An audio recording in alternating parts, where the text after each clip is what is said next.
السلام عليكم ورحمة الله وبركاته إن الحمد لله نحمده ونصلي على رسوله الكريم أما بعد সম্মানিত দিনী ভাই ও বোন, কোরবানির ইতিহাসে দুটো পটভূমি রয়েছে। প্রথম পটভূমি হলো মানব সভ্যতার ইতিহাসে প্রথম কোরবানির ঘটনা ঘটে আদম আলাইহিস সালামের দুই পুত্র হাবিল এবং কাবিলের মাধ্যমে।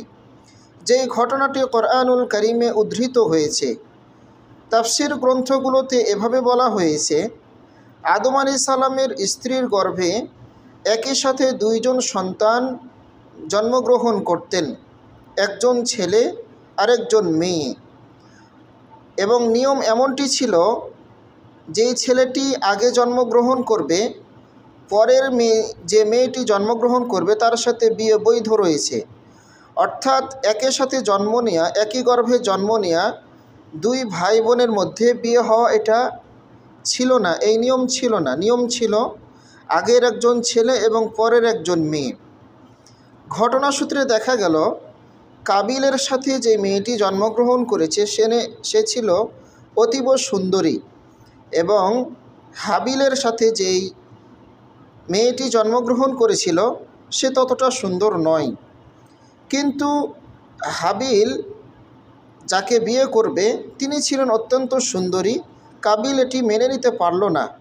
অর্থাৎ কাবিলের সাথে জন্ম নেওয়া মেয়ের সাথে তার জন্য বিয়ে বৈধতা ছিল না, কিন্তু সে জোর করেই তাকে বিয়ে করতে চাইল। ঘটনাটা আল্লাহ তাআলা এমনভাবে বলছেন, ওয়াতলু আলাইহিম নাবা বনাই আদম বিল হক। হে রাসূল, আপনি তাদেরকে আদমের পুত্রদ্বয়ের বৃত্তান্ত যথাযথভাবে পাঠ করে শোনান। অর্থাৎ হাবিল এবং কাবিলের ঘটনাটি। ইয ক্বাররাবা কুরবানান ফাতুকুব্বিলা মিন আহাদিহিমা ওয়া লাম ইউতাকাব্বাল মিনাল আখার। যখন তারা উভয়েই কুরবানি করেছিল, তখন একজনের কুরবানি কবুল হলো এবং অন্যজনের কুরবানি কবুল হলো না। অর্থাৎ তাদের এই সমস্যা সমাধানের লক্ষ্যে আল্লাহ তাআলার পক্ষ থেকে নিয়ম আসলো, তারা দুজনেই কোরবানি করবে। যার কোরবানি কবুল হবে সে তাকে বিয়ে করবে, অর্থাৎ সুন্দরী রমণীকে সে বিয়ে করবে। তারা দুজনেই কোরবানি করলো, কিন্তু একজনের কোরবানি কবুল হলো এবং আরেকজনের কোরবানি কবুল হলো না। অর্থাৎ হাবিলের কোরবানি কবুল হলো এবং কাবিলের কোরবানি কবুল হলো না। হাবিল ভেড়া, দুম্বা ইত্যাদি পশুপালন করত, সে একটি মোটা তাজা উৎকৃষ্ট দুম্বা কোরবানি করলো। আর কাবিল কৃষি কাজ করত, সে কিছু শস্য, গম ইত্যাদি কোরবানির জন্য পেশ করলো। অতঃপর নিয়ম অনুযায়ী আকাশ থেকে অগ্নিশিখা অবতরণ করে হাবিলের কোরবানিটি ভস্মীভূত করে দিল। অর্থাৎ যে মোটা তাজা দুম্বা কোরবানি করা হয়েছিল, আগুন এসে সেটা ভস্মীভূত করে দিল, এবং কাবিলের কোরবানি যেমনই ছিল তেমনই পড়ে রইল। অর্থাৎ শস্য গমগুলো তেমনই পড়ে রইল। এর মাধ্যমে প্রতীয়মান হলো যে হাবিলের কোরবানি আল্লাহ কবুল করেছেন এবং সে ওই মেয়েকে বিয়ে করবে।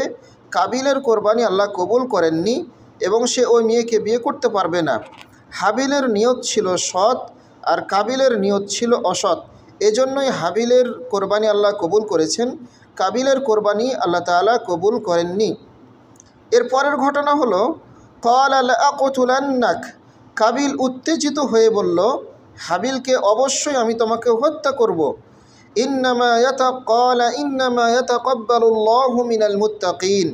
প্রতি উত্তরে হাবিল বলল অত্যন্ত শান্ত চিত্তে যে নিশ্চয় আল্লাহ তাআলা মুত্তাকিদের, পরহেজগারদের কোরবানি কবুল করে থাকেন। পরের ঘটনা আরও ঘটল, লাইন বাসাত্তা ইলাইয়া ইয়াদাকা লিতাকতুলানি মা আনা বিবাসিতিন ইয়াদিয়া ইলাইকা লিআকতুলাক। সে বলল, অর্থাৎ হাবিল বলল, যদি তুমি আমাকে হত্যা করতে আমার দিকে হস্ত প্রসারিত করো, এগিয়ে আসো, তবুও আমি তোমাকে হত্যা করতে তোমার প্রতি হস্ত প্রসারিত করব না। অর্থাৎ তুমি যদি আমাকে হত্যা করো, আমি এ ব্যাপারে কোনো প্রতিরোধ অ্যাকশন নেব না, অর্থাৎ আমি প্রতিশোধ নিব না। ইন্নী আখাফুল্লাহ রাব্বাল আলামিন। কেননা আমি বিশ্বজগতের প্রতিপালক আল্লাহকে ভয় করি। সূরা মাইদার 27 থেকে 28 নম্বর আয়াতে আল্লাহ তাআলা এই ঘটনাটি উল্লেখ করেছেন। সুতরাং বোঝা গেল, নিয়ত বিশুদ্ধ না হলে আল্লাহ তাআলা কোরবানি কবুল করবেন না। আসুন আমরা আমাদের নিয়তগুলোকে পরিশুদ্ধ করি।